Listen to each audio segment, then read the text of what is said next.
Hello guys, আজকে চলে এসেছি নতুন একটি ভিডিও নিয়ে। ভিডিওর যে টপিক, আজকে যে ট্রিক্সগুলো দেখাবো গুরুত্বপূর্ণ এবং গুপ্ত ট্রিক্স, সেই যেগুলো জানার পর আপনি অবাক হয়ে যাবেন। আপনি কি জানেন আপনার ফেসবুক কয়টি ফোনে লগ ইন করা আছে এবং আপনার ফেসবুকটা হ্যাক হয়েছে কীভাবে সেটা জানার জন্য, বা কোথায় থেকে হ্যাক হয়েছে সেটি জানবেন কীভাবে, সম্পূর্ণ আজকের এই ভিডিওটা জেনে দেখিয়ে দেবো আপনি। এবং আপনার ফোনের ফটো কিভাবে ব্যাকআপ নেওয়া হয় সেই অপশানেও দেখিয়ে দেবো। তাহলে চলুন শুরু করি ভিডিওটিকে।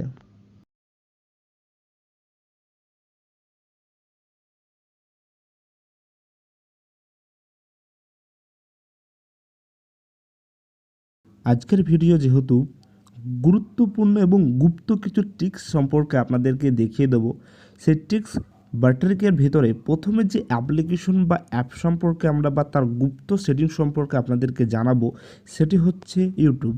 ইউটিউবের এ টু জেড সেটিং সম্পর্কিত আমার আগে ভিডিও বানানো আছে দুটি, সেগুলো যদি দেখতে চান দেখে নিতে পারেন। আমি তার লিঙ্ক দিয়ে দেবো ডিসক্রিপশন বক্সে, এবং তার ভিতর কিন্তু এই সেটিংটি বলা আছে।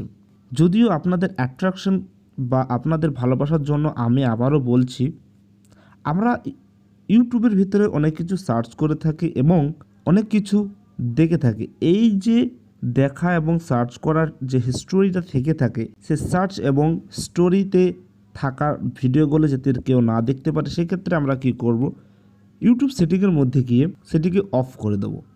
তাহলে ইউটিউব সেটিংয়ের মধ্যে সরাসরি চলে যাব। আমরা সকলেই জানি কি কোথায় থাকে ইউটিউব সেটিং, এবং তার ভেতরে গিয়ে আমরা স্টোরি অ্যান্ড প্রাইভেসির মধ্যে যাব। এই যে পুশ ওয়াচ হিস্টোরি অন করা আছে, এটিকে অফ করা থাকে। টেকনিক্যালি এটিকে আপনারা অন করে দেবেন। পুশ সার্চ হিস্টোরি এটি অন করা আছে, টেকনিক্যালি এটিকে অফ করা থাকে, আপনারা এটি অন করে নেবেন। এবং এখান থেকে যদি চান আগেরগুলি ক্লিয়ার করতে হিস্টোরি, সেক্ষেত্রে এখান থেকে আপনারা ক্লিয়ার করে নিতে পারেন। এটি হলো ইউটিউব সম্পর্কিত ট্রিক্স এবং যেটা গুপ্ত সেটিং আপনাদেরকে দেখিয়ে দিলাম। এরপর যাচ্ছি ফেসবুক সম্পর্কিত সেটিংয়ের ভিতরে। আমরা বা আমাদের ফেসবুক কতগুলি ডিভাইসে বা কেউ হ্যাক করেছে কিনা, কোথায় কোথায় লগ ইন করা আছে সেটা দেখে নেব। আমরা চলে যাব ফেসবুক সেটিংয়ের ভিতরে।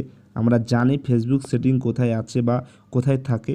সে ফেসবুক সেটিংয়ে গিয়ে তার মধ্যে যাব। এই যে সেটিং অ্যান্ড প্রাইভেসি আছে, সেটিং অ্যান্ড প্রাইভেসির মধ্যে যাওয়ার পর এই সেটিংয়ের ভিতরে যাব। সেটিংয়ের ভিতরে গিয়ে যে সিকিউরিটি অপশন রয়েছে, সিকিউরিটির নিচে রয়েছে সিকিউরিটি অ্যান্ড লগ ইন।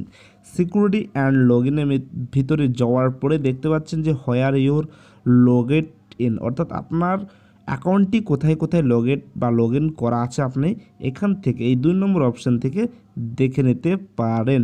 দেখতে পাচ্ছেন যে আবার ভিভো ভি7 যে ফোনটি রয়েছে তাতেই লগ ইন করা আছে, আদার্স কোনো জায়গায় করা নেই। বা এইখান থেকে আপনি আপনার পাসওয়ার্ডও চেঞ্জ করতে পারেন।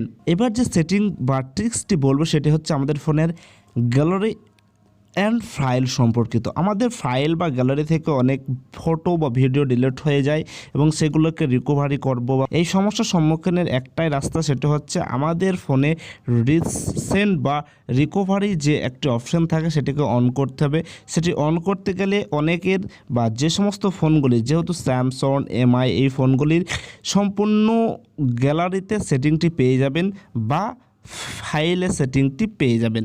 যেহেতু অন্য ফোন অর্থাৎ ভিভো ফোন বা অপো ক্ষেত্রে আপনাকে সেটিংয়ের মধ্যে যেতে হবে, এবং সেটিংয়ের মধ্যে যাওয়ার পরে নিচের দিকে দেখতে পাবেন যে অ্যালবাম বলে একটি অপশান রয়েছে। এই অপশানের ভিতরে যাওয়ার পরে রিসেন্টলি ডিলেট একটা অপশান আছে, যেটি অফ করা আছে, সেটাকে আপনারা অন করে দিন। এবং তার নিচে টাইম দেওয়া আছে, সেটি 7 দিনের বা 1 দিন বা 1 মাসের ফটোগুলি এখানে জমা হবে বা এখানে জমায়েত হবে, বা সেটিকে দেখতে পাবেন কোথায়, সেটি গ্যালারির মধ্যে এই যে রিসেন্টলি ডিলেট অপশান বা এখানে দেখতে পাবেন, এবং এর ভিতরে সমস্ত কিছু পেয়ে যাবেন, যেটি ডিলিট করার পর এখানে এসে জমা হবে। বা এখান থেকে আপনি আবার রিকভারি করবেন। কীভাবে, এই ফটোটাকে রিকভারি করতে গেলে রিস্টোর করলেই কিন্তু এটি রিকভারি হয়ে যাচ্ছে, এবং এটি রিকভারি হয়েছে কি দেখবেন কীভাবে, আপনার যে ফটো অর্থাৎ যেখান থেকে ডিলিট করেছেন সেখানেই চলে যাবেন।